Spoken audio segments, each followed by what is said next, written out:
Narrativa. 5 frases. Foi só isso que bastou para matar um casamento de 7 anos.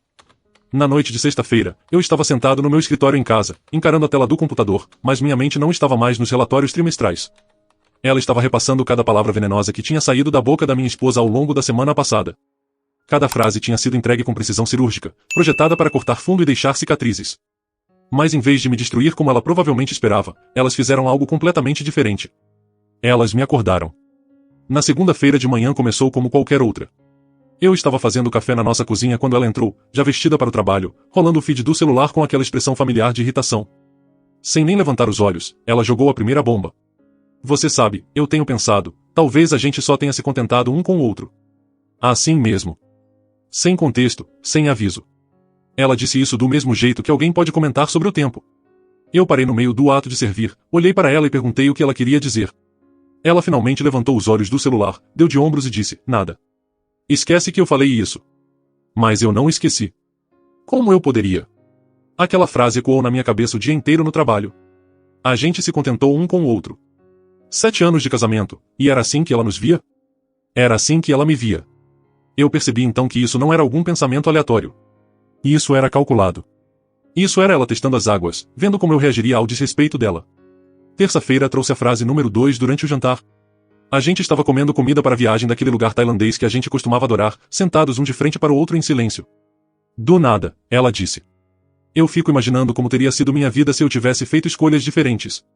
Dessa vez ela estava olhando direto para mim quando disse isso. Não tinha como confundir o significado. Eu larguei o garfo, me encostei na cadeira e perguntei diretamente, escolhas diferentes tipo quais? Quais? Ela me deu aquele sorriso condescendente que eu estava começando a reconhecer e disse, você sabe, carreira, localização, relacionamentos, tudo. O jeito como ela enfatizou relacionamentos fez meu sangue gelar, mas não porque eu estava magoado. Eu estava com raiva. Que ela pensava que estava falando? Algum trouxa que implorava pela aprovação dela? Eu olhei bem nos olhos dela e disse, bem, nunca é tarde demais para fazer escolhas diferentes, é? O sorriso dela vacilou por apenas um segundo. Bom. Que ela pensasse nisso. A frase de quarta-feira veio durante o que deveria ter sido uma conversa normal sobre planos de fim de semana. Eu sugeri que a gente visitasse meus pais já que não os víamos há meses. Foi aí que ela me acertou com, eu não consigo mais continuar fingindo que gosto de coisas que eu não ligo mais. A audácia era de tirar o fôlego. Ela não estava falando só de visitar meus pais. Ela estava falando de toda a nossa vida juntos, das nossas experiências compartilhadas, das nossas memórias. Tudo que a gente construiu aparentemente era só uma encenação para ela. Eu não levantei a voz. Eu não fiquei emotivo. Em vez disso, perguntei calmamente, há quanto tempo você está fingindo? Ela tentou voltar atrás, alegando que não quis dizer dessa forma, mas o estrago estava feito. Eu conseguia enxergar o jogo dela agora. Ela estava desmontando sistematicamente nosso casamento, uma frase cruel de cada vez, provavelmente esperando que eu fosse o que finalmente jogasse a toalha para ela poder bancar a vítima. O ataque de quinta-feira foi o mais cruel até então. A gente estava se preparando para dormir quando ela me olhou pelo espelho e disse, às vezes eu olho para casais que estão realmente felizes e fico imaginando como deve ser essa sensação. Não a gente. Não nós. Ela me excluiu completamente de qualquer possibilidade de felicidade. Ela poderia muito bem ter dito que eu era incapaz de fazer qualquer pessoa feliz. Mas aqui está o que ela não esperava. Em vez de me defender ou tentar provar que ela estava errada, eu simplesmente assenti e disse, eu também tenho pensado a mesma coisa ultimamente. A expressão de confusão no rosto dela era impagável. Ela esperava que eu lutasse por nós, que implorasse para ela me dizer como fazer ela feliz. Em vez disso, eu concordei com a avaliação dela. Pela primeira vez na semana toda, ela ficou sem palavras. Mas sexta-feira. Sexta-feira foi quando ela deu o golpe final, a frase que selou tudo. A gente estava tomando café, exatamente como na segunda, quando ela disse com total casualidade, eu acho que nós dois sabemos que isso não está funcionando mais. Pronto, ali estava. A culminação da campanha de uma semana inteira dela. Ela tinha desmontado sistematicamente nosso casamento e agora estava declarando que estava oficialmente morto. Eu coloquei a xícara de café na mesa e olhei para ela por um longo momento. Então eu sorri. Não um sorriso triste, não um sorriso amargo, mas um sorriso de quem sabe, que parecia deixá-la nervosa. Sabe de uma coisa? Eu disse, você está absolutamente certa. Isso não está funcionando mais. Eu me levantei, beijei o topo da cabeça dela como se nada tivesse mudado, e disse, obrigado por deixar isso tão claro. Ela gritou atrás de mim enquanto eu me afastava, provavelmente esperando algum tipo de confronto dramático, mas eu não me virei. Eu tinha trabalho a fazer. Aquelas 5 frases tinham feito mais do que revelar os verdadeiros sentimentos dela sobre nosso casamento. Elas tinham revelado a estratégia dela. Ela achava que estava me manipulando para eu ser o vilão, o que desistiria primeiro. O que ela não percebeu foi que ela tinha acabado de me dar o mapa perfeito para o meu próprio plano. Veja bem, enquanto ela estava ocupada entregando os insultos cuidadosamente elaborados dela, eu estava aprendendo algo valioso sobre minha esposa. Ela era calculista, manipuladora e completamente convencida da própria esperteza. Mas ela cometeu um erro crítico. Ela me subestimou. Ela achava que eu ia desmoronar sob a pressão da guerra emocional dela. Em vez disso, eu estava anotando tudo. Naquele fim de semana, enquanto ela estava fora com os amigos, provavelmente comemorando a semana de sucesso na tortura psicológica, eu comecei a montar minha própria surpresa. Porque se ela achava que nosso casamento tinha acabado, ela estava certa. Mas o final ia ser escrito por mim, não por ela. E diferente das táticas amadoras de manipulação dela, meu final ia ser algo que ela nunca veria chegando. A melhor parte? Toda vez que ela tentava soltar outro comentário cortante, toda vez que ela tentava me fazer sentir pequeno ou inadequado, eu apenas sorria e concordava com ela. Isso estava deixando ela louca. Ela tinha gasto tanta energia criando os insultos perfeitos, e eu estava roubando dela a satisfação de ver eles acertarem. Em vez disso, eu estava usando eles como combustível para o que estava por vir. Porque aqui está o que ela não entendia. Um homem que sabe o próprio valor não precisa defendê-lo. E um homem que terminou de jogar jogos não anuncia isso. Ele simplesmente para de jogar. Minha esposa achava que estava acabando com nosso casamento com as 5 frases dela. O que ela realmente tinha feito era me entregar as chaves para acabar com ele direito. Nos meus termos. No meu tempo. E de um jeito que garantiria que ela nunca esquecesse a lição sobre respeitar o homem que ela escolheu casar. Na segunda-feira seguinte, eu me tornei um estudante da minha própria esposa. Não do tipo apaixonado que fica pendurado em cada palavra, mas do tipo calculista que documenta padrões. Ela tinha mostrado a mão dela com aquelas 5 frases, e agora eu precisava ver o quadro completo do que eu estava lidando. As mudanças no comportamento dela não eram sutis uma vez que eu comecei a prestar atenção. Pegue o celular dela, por exemplo. Ela sempre tinha sido descuidada com ele antes, deixando ele nos balcões, pedindo para eu checar mensagens enquanto ela dirigia. Agora ele estava grudado na mão dela, virado para baixo em qualquer superfície, protegido por senha com uma urgência que gritava a culpa. Quando ele vibrou durante o jantar na terça-noite, ela praticamente se jogou em cima dele, depois se conteve e tentou fingir naturalidade. Coisas do trabalho, ela disse, sem olhar para mim. Às 8 da noite, eu perguntei, cortando meu bife. Você sabe como é, ela respondeu, mas os dedos dela já estavam voando pela tela. Eu sabia exatamente como era. Eu também sabia que a empresa dela não mandava mensagens urgentes fora do horário comercial. Mas eu não confrontei ela sobre isso. Em vez disso, eu arquivei aquilo junto com todo o resto que eu estava coletando. Quarta-feira trouxe o primeiro teste real da minha nova abordagem. Ela estava no banheiro se arrumando para o trabalho quando o celular dela tocou na mesa de cabeceira. Sem pensar, eu olhei para a tela. Número desconhecido. Quando ela saiu e viu a chamada perdida, o rosto dela ficou branco por apenas um segundo antes de se recuperar. Provavelmente spam, ela disse. Mas ela levou o celular para o banheiro para checar o voicemail. Quando ela saiu, eu estava sentado na cama, totalmente vestido, observando ela com diversão. Tudo bem? Eu perguntei com preocupação falsa. Tudo. Ela respondeu rispidamente, depois se conteve. Desculpa, só estressada com a apresentação de hoje. Que apresentação? Eu perguntei inocentemente. Ela congelou. Não tinha apresentação nenhuma. Nós dois sabíamos disso. Mas em vez de pressionar ela, eu apenas assenti e disse, bem, boa sorte com isso. O alívio no rosto dela era patético. Ela achava que tinha escapado por pouco. O que ela não percebia era que eu estava contando cada mentira, cada escorregada, cada momento de pânico. Na quinta-feira, as ligações estavam acontecendo regularmente. Sempre quando ela achava que eu não estava prestando atenção. Sempre exigindo que ela saísse da sala. Sempre seguidas por mudanças de humor que variavam de animação eufórica a ansiedade culpada. O padrão era tão óbvio que era quase insultante. Será que ela realmente achava que eu era tão alheio? Naquela noite, eu decidi me divertir um pouco com a paranoia dela. Ela estava no sofá, digitando furiosamente, quando eu cheguei perto e sentei bem do lado dela. Perto o suficiente para ver a tela se eu quisesse. Ela imediatamente inclinou o celular para longe e parou de digitar. Não me deixe interromper, eu disse, me acomodando nos almofadões. Você parecia realmente focada no que estava escrevendo. Não há nada importante, ela disse, mas as mãos dela estavam tremendo levemente. Deve ser um nada bem envolvente, eu respondi. Você está encarando essa tela há 20 minutos. Ela olhou para mim então, tentando ler minha expressão. Eu estava desconfiado? Eu estava testando ela? A incerteza estava comendo ela viva. Bom. Que ela se perguntasse. Que ela ficasse estressada sobre o que eu sabia e o que eu não sabia. Só conversando com um amigo, ela finalmente disse. Alguém que eu conheço? Eu perguntei casualmente. Outra pausa. Outro cálculo. Acho que não. Alguém da faculdade.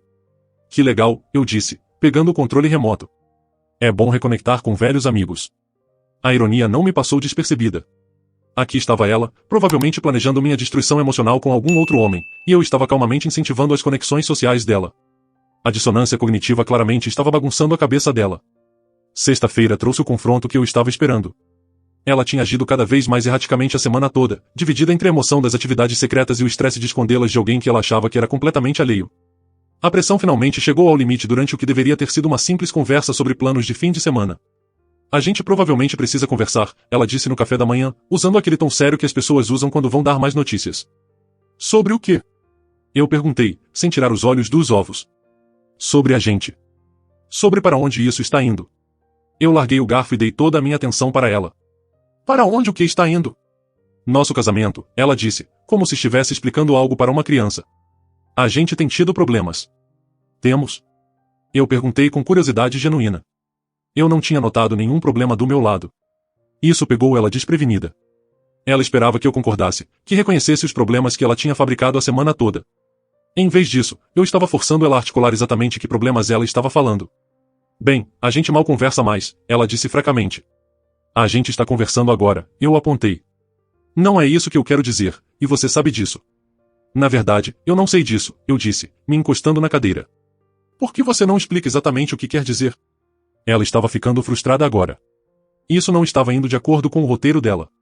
Ela deveria insinuar problemas, eu deveria concordar ou ficar na defensiva, e aí ela poderia se posicionar como razoável tentando salvar nosso casamento. Em vez disso, eu estava fazendo ela soletrar as acusações dela. Só parece que a gente não está mais conectado, ela tentou de novo. Conectado como? Eu perguntei. A gente mora na mesma casa, janta junto a maioria das noites, divide uma cama. Parece bem conectado para mim. Conectados emocionalmente, ela disse com exasperação. Ah, eu disse, assentindo como se finalmente tivesse entendido. E de quem você acha que é a culpa disso? A pergunta ficou no ar como um desafio. Ela esperava que eu assumisse a responsabilidade, que perguntasse como eu podia consertar as coisas, que implorasse por outra chance. Em vez disso, eu estava pedindo para ela atribuir a culpa, e nós dois sabíamos onde a culpa estava. Não é sobre culpa, ela disse na defensiva. Não é? Eu perguntei, me levantando para reabastecer o café. Quer dizer, se alguém nesse casamento tem estado emocionalmente distante, se alguém tem estado desligado, se alguém tem procurado conexão em outro lugar. Eu pausei, deixando as palavras penetrarem. Bem, eu acho que essa pessoa saberia quem está em falta. O rosto dela ficou pálido. Ela sabia que eu sabia. Talvez não os detalhes, mas ela podia perceber que eu não era o marido alheio que ela estava contando. A dinâmica de poder tinha mudado, e ela estava desesperada para recuperar o controle. Eu não sei o que você está insinuando, ela disse, mas a voz dela faltava convicção. Eu não estou insinuando nada, eu disse calmamente. Eu só estou dizendo que se nosso casamento tem problemas, talvez a gente devesse olhar para o que está causando eles em vez de simplesmente aceitar como inevitável.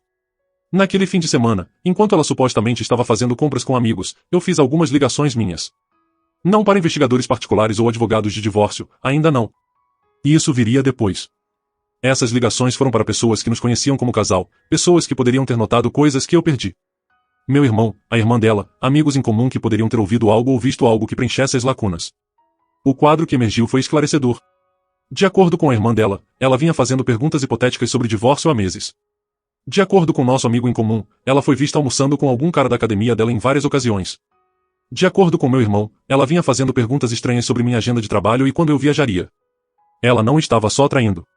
Ela estava planejando. Isso não era um caso espontâneo ou momento de fraqueza. Isso era uma campanha calculada para acabar com nosso casamento nos termos dela, no tempo dela, com ela saindo como uma vítima simpática de um marido emocionalmente distante. Mas ela cometeu um erro crítico no planejamento. Ela assumiu que eu reagiria emocionalmente, que eu lutaria desesperadamente para salvar o casamento ou desmoronaria sob o peso da rejeição dela. Ela nunca considerou a possibilidade de que eu responderia estrategicamente, que eu documentaria o comportamento dela, coletaria evidências e planejaria a minha própria resposta. No domingo à noite, enquanto a gente se preparava para dormir, ela tentou mais uma vez arrancar uma reação de mim. Você já pensa no que aconteceria se a gente não estivesse mais junto? Ela perguntou, escovando os dentes. Eu considerei a pergunta seriamente, depois respondi honestamente. Eu penso nisso às vezes. Ela parou de escovar. Você pensa? Claro. Eu disse, lavando o rosto. Você não? Bem, sim, mas... Ela claramente esperava uma resposta diferente. Mas o quê? Eu perguntei, secando as mãos. Eu acho que pensei que você ficaria mais abalado com a ideia. Eu olhei para o reflexo dela no espelho. Por que eu ficaria abalado com algo que poderia ser melhor para nós dois? A escova de dentes caiu da mão dela. Ela tinha passado semanas tentando me empurrar para essa conclusão, mas agora que eu tinha chegado nela independentemente, ela estava em pânico. Ela queria acabar com o casamento, mas queria ser a que controlava como ele acabava. Eu não disse que seria melhor, ela recuou rapidamente. Você não precisou dizer, eu disse, indo em direção ao quarto. Suas ações têm dito isso alto e claro. Naquela noite, ela ficou acordada ao meu lado. Eu conseguia sentir a tensão dela, a confusão dela, o medo crescente de que ela estava perdendo o controle da narrativa que tinha construído tão cuidadosamente. Ela achava que estava jogando xadrez enquanto eu jogava damas. O que ela não percebia era que eu tinha descoberto o jogo que ela estava jogando, e eu estava prestes a virar o tabuleiro inteiro. Porque enquanto ela estava focada na estratégia de saída dela, eu estava desenvolvendo a minha própria. E diferente das tentativas amadoras de manipulação psicológica dela, meu plano ia ser devastador, definitivo e completamente inesperado. Ela queria sair do nosso casamento. Tudo bem, mas ela ia aprender que conseguir o que você quer às vezes vem com consequências que você nunca viu chegando. Terça-feira à tarde mudou tudo. Eu deveria estar em Denver até quinta para uma reunião com o cliente, mas a coisa toda foi cancelada de última hora porque o CEO deles teve uma emergência familiar. Em vez de ligar antes para avisar que eu estava voltando para casa mais cedo, eu decidi surpreendê-la. Olhando para trás, fui eu que me surpreendi. Eu estacionei na nossa garagem às 3h30, notando imediatamente que havia um Audi prata estacionado do outro lado da rua que eu não reconhecia. Carro caro, limpo, definitivamente não pertencia a nenhum dos nossos vizinhos. Meu instinto me disse tudo o que eu precisava saber, mas minha mente lógica queria prova. Eu estacionei na garagem como de costume e entrei pela cozinha. A casa estava silenciosa, mas não vazia. Eu conseguia ouvir vozes vindo do andar de cima. Vozes baixas, vozes íntimas. Vozes que não tinham nada que fazer no meu quarto no meio de uma tarde de terça-feira. Em vez de subir correndo como algum clichê de marido furioso, eu fiz o que sempre faço. Pensei estrategicamente. Confrontá-los no momento daria a ela vantagem. Ela alegaria que era a primeira vez, que estava confusa, que estava arrependida. Ela encontraria um jeito de fazer isso ser sobre os problemas do nosso casamento, sobre como eu a tinha levado a isso. Não, isso exigia uma abordagem diferente. Eu tirei o celular silenciosamente e comecei a gravar enquanto subia as escadas. As vozes ficaram mais claras a cada degrau. A voz dela, ofegante e animada. A voz dele, grave e confiante. Eles não estavam só conversando, eles estavam planejando. Ele vai estar fora até quinta. Eu ouvi ela dizer quando cheguei no patamar, a gente tem a casa inteira só para nós. E depois? A voz masculina perguntou. Quando você vai contar para ele? Logo, ela respondeu. Eu venho preparando o terreno há semanas. Ele já está começando a questionar as coisas. Eu só preciso que ele seja o primeiro a falar em divórcio. Aí eu posso bancar a vítima relutante. Eu parei de gravar e fiquei ali por um momento, processando o que tinha acabado de ouvir. Ela não estava só traindo. Ela estava orquestrando minha destruição emocional pela conveniência dela. Cada frase da semana passada, cada manipulação, cada crueldade calculada. Tudo fazia parte de um plano para me tornar o vilão na história do nosso divórcio. E se ele não morder a isca? O cara perguntou. Ele vai morder, ela disse com total confiança. Ele é orgulhoso demais para ficar em um casamento onde acha que não é desejado. Eu só preciso continuar empurrando até ele explodir. E aí eu fico com metade de tudo sem parecer a vilã. Minha família vai simpatizar comigo. A família dele vai culpar ele por desistir fácil demais. E todo mundo vai achar que eu tentei salvar o casamento enquanto ele simplesmente foi embora. A sofisticação da manipulação dela era quase impressionante. Quase. Ela tinha passado meses, talvez mais, construindo esse esquema elaborado para me destruir financeiramente e socialmente enquanto preservava a própria reputação. Ela tinha transformado nosso casamento em um golpe longo. E eu deveria ser o trouxa. Mas aqui está o que ela não contava. Eu estava gravando tudo nos últimos 10 minutos e estava prestes a adicionar evidência visual à minha coleção. Eu tirei o celular de novo e abri o app da câmera. Depois caminhei até a porta do nosso quarto, que estava ligeiramente entreaberta e capturei exatamente o que eu esperava ver. Minha esposa de 7 anos, nua na nossa cama com um homem que eu nunca tinha visto antes. Mas eu não entrei de supetão. Eu não gritei nem dei socos nem criei a cena dramática que ela provavelmente teria gostado. Em vez disso, peguei minha evidência e desci as escadas tão silenciosamente quanto tinha subido. No meu escritório em casa, eu subi tudo para uma conta segura de armazenamento em nuvem e fiz várias cópias de backup. Depois sentei na minha cadeira e comecei a planejar. Ela achava que estava jogando xadrez, mas tinha acabado de me entregar o checkmate em um movimento só. A única pergunta agora era o timing. Eu ouvi eles saírem cerca de 1 hora depois. Os passos dela descendo as escadas, a voz mais grave dele no corredor, a porta da frente fechando, o áudio ligando lá fora. Depois ela subiu de novo, provavelmente tomando banho, provavelmente lavando as evidências da traição antes de se preparar para receber o marido amoroso quando ele voltasse da viagem de negócios. Quando ela desceu 20 minutos depois, eu estava sentado na sala lendo uma revista como se tivesse estado ali a tarde toda. Você chegou cedo, ela disse, e eu conseguia ouvir o pânico enterrado debaixo do tom casual. A reunião foi cancelada. Eu respondi sem olhar para cima. Achei que ia te surpreender. Há quanto tempo você está aqui? Ela perguntou, tentando soar despreocupada. Acabei de entrar. Eu menti com facilidade. Por quê? Você estava esperando alguém? A pausa foi reveladora. Ela estava calculando, tentando descobrir se eu sabia de alguma coisa, se eu tinha visto alguma coisa, se o plano perfeito dela estava comprometido. Não, só surpresa de te ver, ela disse finalmente. Eu estava lá em cima tirando um cochilo. Deve ter sido um cochilo bom, eu disse, finalmente olhando para ela. Você parece descansada. Ela se encolheu com isso, mas se recuperou rápido. Eu estava cansada. Dia longo no trabalho. Aposto, eu disse, voltando para a revista. Trabalho pesado pode te esgotar mesmo. Nos próximos 3 dias, eu observei ela se contorcer. Ela sabia que eu estava agindo diferente, mas não conseguia identificar exatamente como. Eu estava mais calmo, mais distante, quase divertido com as tentativas dela de medir meu humor. Quando ela tentava arrumar briga, eu me recusava a entrar na briga. Quando ela jogava outro dos insultos calculados dela, eu apenas dava de ombros e concordava com ela. Quinta-feira à noite, ela fez o movimento mais ousado até então. Eu acho que a gente deveria considerar terapia de casal, ela anunciou no jantar. Eu quase ri alto. Aqui estava uma mulher que tinha planejado sistematicamente minha destruição emocional e financeira, sugerindo terapia como se estivesse tentando salvar nosso casamento. A audácia era de tirar o fôlego. Por quê? Eu perguntei simplesmente. Porque eu acho que a gente está se afastando, ela disse com preocupação falsa. Eu te amo, mas estou preocupada com a gente. Você me ama. Eu repeti, largando o garfo. Claro que amo, ela disse, estendendo a mão pela mesa para tocar a minha. Eu olhei para a mão dela na minha, a mesma mão que tinha estado por todo outro homem apenas 2 dias antes, e senti nada além de nojo. Mas eu não tirei a mão. Em vez disso, olhei diretamente nos olhos dela e perguntei, o que amor significa para você? Como assim? Ela perguntou, claramente desconfortável com a pergunta.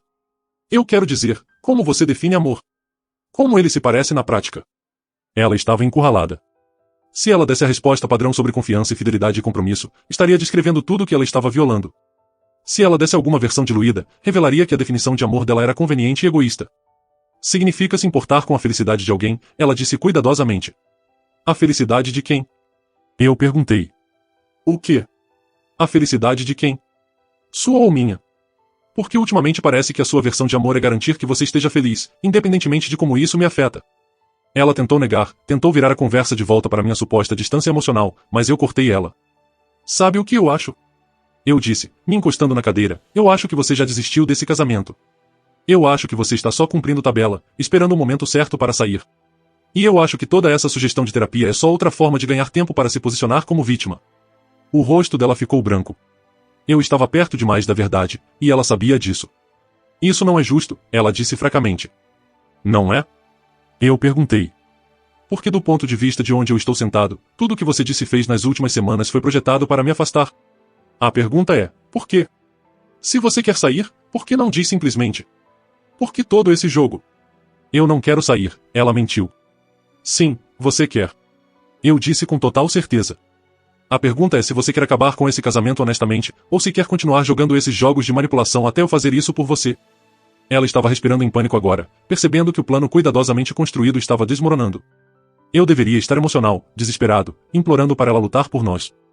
Em vez disso, eu estava calmamente dissecando a estratégia dela e forçando ela a confrontar a própria desonestidade. Eu acho que você está sendo paranoico, ela disse, mas a voz dela tremia. Estou. Eu perguntei, tirando o celular. Quer testar essa teoria? O olhar de terror que passou pelo rosto dela me disse tudo. Ela sabia que eu tinha alguma coisa. Ela não sabia o que, mas sabia que o jogo dela tinha acabado. O que tem no seu celular? Ela perguntou, tentando soar casual. Evidência, eu disse simplesmente. Evidência do tipo exato de pessoa com quem eu casei, e do tipo exato de casamento que a gente realmente tem. Eu não mostrei as gravações nem as fotos. Ainda não. Mas deixei ela saber que elas existiam. Deixei ela ficar com o conhecimento de que o segredo dela não era mais segredo. Que o plano dela não estava mais escondido. Que o controle dela sobre essa situação tinha acabado. Eu não sei o que você acha que tem, ela disse, mas ela já estava recuando. Eu tenho a verdade, eu disse, me levantando da mesa. E amanhã, a gente vai discutir o que acontece depois. Mas aqui está o que não vai acontecer. Você não vai me manipular para eu ser o vilão. Você não vai reescrever a história para se fazer de vítima. E com certeza não vai sair desse casamento com metade dos meus bens enquanto banca a pobre esposa abandonada. Eu deixei ela sentada na mesa de jantar, provavelmente tentando descobrir o que eu sabia e quanto problema ela estava. A resposta era simples. Eu sabia de tudo. E ela estava em mais problema do que poderia imaginar. Porque enquanto ela planejava a estratégia de saída, eu planejava a minha resposta. E diferente das táticas amadoras de manipulação dela, meu plano ia ser rápido, decisivo e absolutamente devastador. Ela queria acabar com nosso casamento? Tudo bem. Mas ela estava prestes a aprender que ações têm consequências. E alguns jogos são perigosos demais para se jogar com o adversário errado. Sexta-feira de manhã, eu acordei com a clareza de um homem que finalmente parou de fingir. Enquanto ela estava no banho, eu fiz 3 ligações que mudariam tudo. Primeiro, meu advogado. Segundo, meu contador. Terceiro, um investigador particular especializado em casos de divórcio envolvendo infidelidade. Quando ela desceu, eu já tinha protegido nossas contas conjuntas e marcado reuniões para segunda. Mas você não saberia disso só de olhar para mim.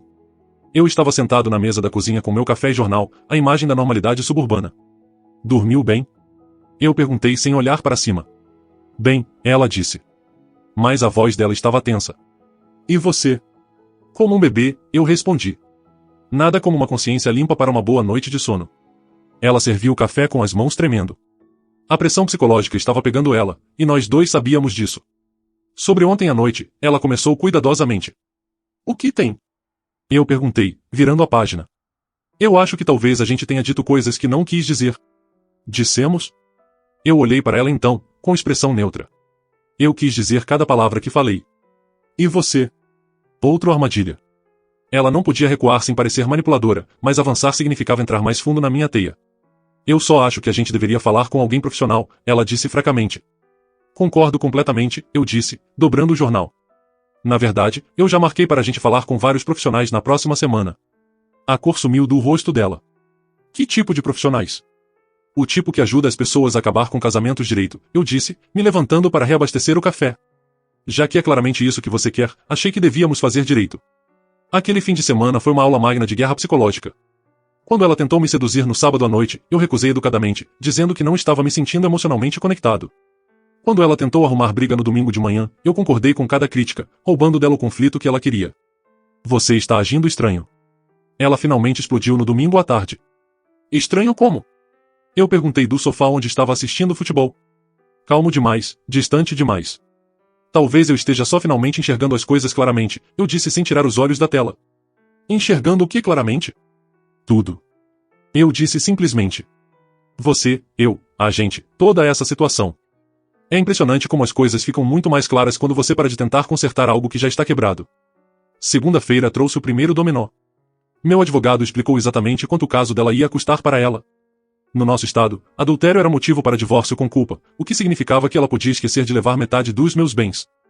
As gravações que eu fiz pintavam um quadro de engano sistemático que nenhum juiz recompensaria. Ela planejou isso. Eu disse para ele, tocando a gravação. Ela vem preparando o terreno há meses para me fazer parecer o vilão. Bem, ele disse com um sorriso sombrio. Ela escolheu o cara errado para dar golpe. Com essa evidência, a gente pode proteger seus bens e provavelmente fazer ela pagar suas custas legais também. Terça-feira, eu me encontrei com nosso planejador financeiro para proteger tudo que ela pudesse tentar acessar. Eu também descobri que ela vinha transferindo pequenas quantias para uma conta separada há 6 meses. Não o suficiente para disparar alertas, mas o suficiente para construir um pé de meia para ela. Quarta-feira trouxe uma visita surpresa. A irmã dela apareceu no meu escritório, parecendo nervosa. Acho que precisamos conversar, ela disse, sentando do outro lado da minha mesa. Por 20 minutos, ela contou tudo o que sabia. O caso estava rolando há 4 meses. O cara era o personal trainer pessoal dela, recém-divorciado, procurando alguém para bancar o estilo de vida dele. A irmã dela tinha confidenciado tudo, achando que tinha uma aliada. Eu disse para ela que ela estava cometendo um erro, ela disse. Mas ela disse que você nunca descobriria, e mesmo se descobrisse, ela já tinha se posicionado como vítima. Por que você está me contando isso? Eu perguntei. Porque você merece coisa melhor, ela disse simplesmente. E porque ações têm consequências. Quinta-feira, o investigador particular entregou o relatório completo. Fotos, vídeo, registros financeiros, depoimentos de testemunhas. O amante dela tinha sido casado antes e divorciado pelo mesmo motivo. Ele tinha um padrão de mirar mulheres casadas com patrimônio, seduzi-las através do divórcio, depois seguir em frente. Sua esposa escolheu um verdadeiro vencedor, o investigador disse secamente. Esse cara já fez isso 3 vezes antes. Ela acha que é o futuro dele, mas ela é só o projeto atual. Naquela noite, ela tentou uma última manipulação. Ela cozinhou meu jantar favorito, vestiu o vestido que eu tinha comprado para nosso aniversário, e tentou recriar a felicidade conjugal. Eu tenho pensado no que você disse. Ela começou na sobremesa. Qual parte? Eu perguntei. Sobre a gente estar quebrados. Eu acho que talvez a gente consiga consertar isso. Conseguimos? Eu perguntei, cortando meu bife. Como isso seria? A gente poderia fazer aconselhamento, trabalhar na comunicação, talvez tirar férias juntos. Eu olhei para ela do outro lado da mesa, essa mulher que tinha destruído sistematicamente nosso casamento enquanto planejava a estratégia de saída. É uma proposta interessante, eu disse, mas eu tenho uma ideia melhor. Qual? Ela perguntou esperançosa. Que tal em vez de fingir que a gente consegue consertar algo que você já destruiu, a gente simplesmente seguir em frente acabando com isso honestamente? Eu não entendo. Ela disse, o pânico voltando na voz. Acho que entende. Eu disse, tirando o celular. A questão é se você quer fazer isso do jeito fácil ou do jeito difícil. Eu mostrei uma foto. O rosto dela no nosso quarto, pega traindo tudo que nosso casamento representava. Ela encarou a imagem, depois olhou para cima com medo e desafio. Há quanto tempo você sabe? Ela perguntou baixinho. Tempo suficiente, eu disse. Tempo suficiente para documentar tudo. Tempo suficiente para me proteger. Tempo suficiente para planejar exatamente como isso vai acabar. O que você quer? Ela perguntou. Quero que você pare de fingir, eu disse. Quero que você pare de mentir. E quero que você entenda que seu plano de me destruir enquanto bancava a vítima acabou de dar errado de forma espetacular.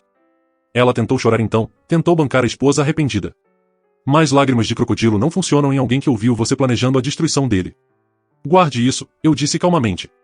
Nós dois sabemos que isso não é arrependimento. Isso é pânico. Você não está arrependida de ter feito. Você está arrependida de ter sido pega. Isso não é verdade, ela sussurrou. Não é? Eu perguntei. Porque eu tenho gravações que sugerem o contrário. Horas delas. Você planejando minha queda. Estrategizando sobre me fazer o vilão. Calculando como roubar metade dos meus bens. A realização a atingiu como um golpe físico. Eu tinha a prova da conspiração. Evidência de premeditação. Tudo necessário para destruir a reputação dela. O que acontece agora? Ela perguntou, a voz mal audível. Agora você vai aprender o que acontece quando você tenta ser mais esperta que alguém que é melhor nesse jogo, eu disse, me levantando. Amanhã, você vai receber uma surpresa muito especial. E diferente das semanas de tortura psicológica sua, minha surpresa vai ser rápida, devastadora e completamente final.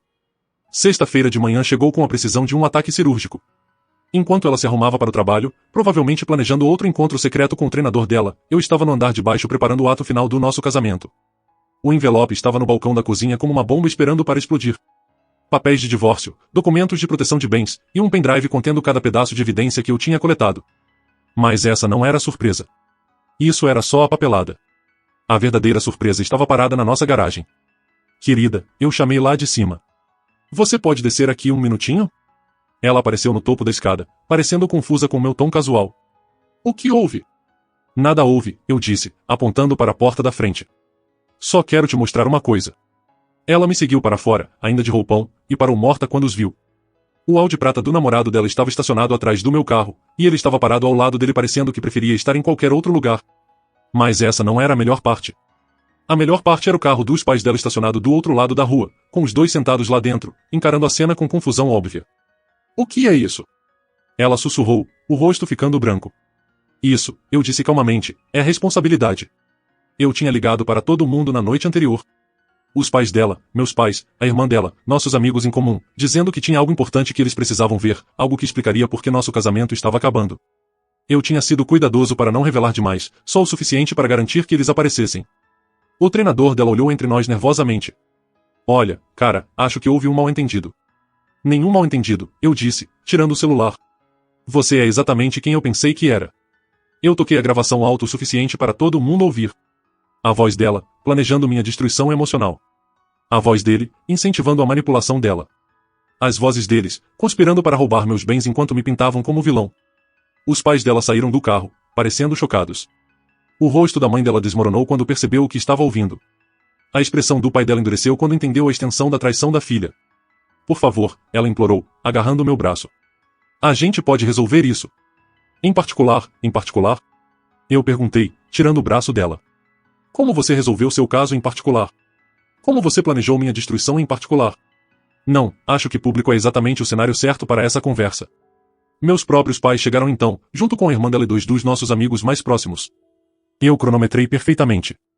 Todo mundo que importava. Todo mundo cuja opinião ela se importava. Todo mundo para quem ela planejava mentir sobre por que nosso casamento fracassou.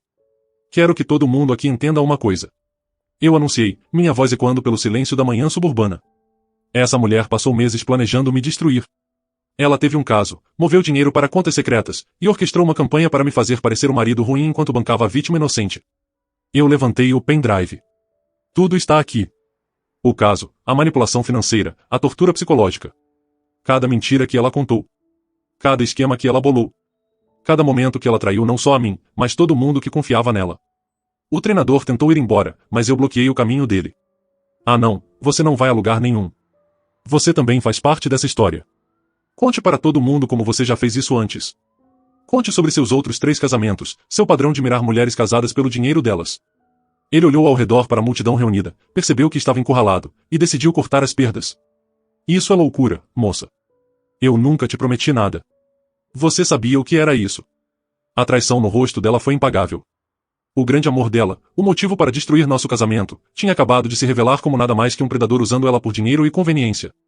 Isso não é verdade, ela disse desesperada, mas até ela conseguia ouvir o quão patético soava. Na verdade, disse o investigador particular, saindo do carro estacionado rua abaixo.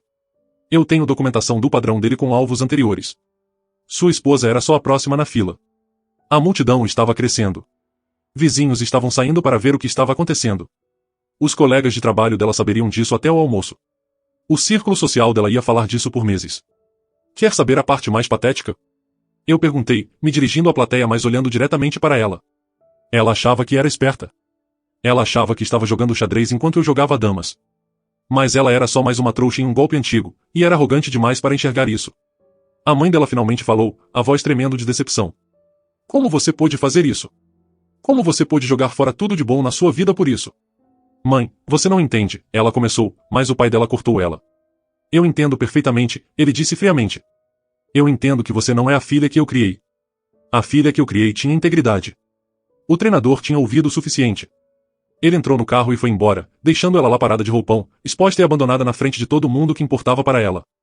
Isso é o que acontece, eu disse, me dirigindo diretamente a ela agora, quando você confunde bondade com fraqueza, quando você confunde paciência com burrice, quando você acha que pode destruir alguém que é melhor nesse jogo do que você. Eu entreguei o envelope para ela, papéis de divórcio, já protocolados, junto com um detalhamento minucioso de cada bem que ela tentou esconder, cada mentira que ela contou, e cada lei que ela quebrou no processo. Você não pode fazer isso, ela sussurrou. Eu já fiz, eu disse. E diferente dos meses de esquemas e manipulação sua, meu plano realmente funcionou. Eu me virei para me dirigir à multidão uma última vez. Quero que todo mundo aqui se lembre desse momento.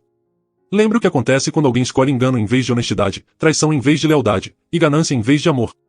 Algumas lições valem a pena ser aprendidas publicamente. Enquanto eu caminhava de volta para minha casa, deixando ela lá parada com os destroços da reputação dela espalhados aos pés, eu ouvi a irmã dela dizer baixinho, você trouxe isso para si mesma. A surpresa foi completa. Rápida, devastadora e absolutamente final. E exatamente como eu prometi. 3 semanas depois, eu estava sentado no meu escritório em casa, agora oficialmente meu escritório sozinho, revisando o acordo final de divórcio. Tudo tinha corrido exatamente como planejado. Ela não conseguiu nada além do que a lei exigia para necessidades básicas, o que não era muito considerando o adultério documentado e a fraude financeira. A casa era minha. Os investimentos eram meus. Até as custas legais dela tinham virado problema dela quando o advogado dela largou o caso depois que ela não conseguiu pagar o adiantamento. Acontece que o pé de meia secreto dela não era tão substancial quanto ela esperava, e o namorado sumiu no momento em que as coisas ficaram complicadas. Meu celular vibrou com uma mensagem da irmã dela. Ela está ficando com amigos agora. Perdeu o emprego ontem. A coisa toda virou pública no trabalho dela. Eu apaguei a mensagem sem responder. Não é mais meu problema. A ironia era perfeita. Ela tinha passado meses planejando minha destruição social e financeira, e em vez disso tinha orquestrado a própria. A reputação dela na nossa comunidade estava destruída. A família dela tinha se afastado dela. Os amigos dela tinham escolhido lados, e a maioria tinha escolhido o meu depois de ouvir as evidências. Mas a melhor parte não foi a queda dela. A melhor parte foi descobrir quem eu realmente era quando levado ao limite. Por 7 anos, eu tinha sido o marido acomodado, o parceiro paciente, o homem que evitava conflito pelo bem da paz. Eu achava que isso me fazia uma boa pessoa. O que eu aprendi foi que isso só me tornava um alvo. Uma batida na porta interrompeu meus pensamentos. Eu abri e era minha vizinha do outro lado da rua segurando um prato de caçarola. Achei que você poderia querer uma comida caseira, ela disse com um sorriso caloroso. Eu sei que você passou por muita coisa ultimamente. Ela era atraente, divorciada há cerca de 1 ano, e sempre tinha sido amigável, mais respeitosa dos limites. Agora, com meu casamento definitivamente acabado, esses limites tinham mudado. Muito gentil da sua parte, eu disse, aceitando o prato. Quer entrar para tomar um café? Eu gostaria, ela disse. Enquanto sentávamos na minha cozinha, ela perguntou, como você está lidando com isso? De verdade? Melhor do que eu esperava, eu disse honestamente. Eu achei que ia me sentir culpado pelo jeito que tudo aconteceu, mas não sinto. Eu me sinto liberto. Você deveria, ela disse com firmeza. O que ela fez é imperdoável. O bairro inteiro soube. Tenho que dizer, a maioria de nós não ficou surpresa. Ela sempre pareceu. Ela pausou, procurando a palavra certa. Arrogante, eu sugeri. É uma forma de colocar, ela riu. Eu ia dizer calculista. A gente conversou por 1 hora sobre tudo e nada. Parecia natural, fácil, completamente diferente das conversas carregadas de tensão que eu tinha com minha ex-esposa. Quando ela foi embora, ela apertou minha mão e disse, você merece coisa melhor. Espero que você saiba disso. Naquela noite, eu refleti sobre o último mês. O homem que descobriu aquelas 5 frases mal reconheceria quem eu tinha me tornado. Aquele homem tinha sido reativo, magoado, desesperado para salvar algo que já estava morto. Esse homem era proativo, estratégico, intransigente quanto ao próprio valor. Meu celular tocou. Número desconhecido. Eu quase não atendi, mas a curiosidade venceu.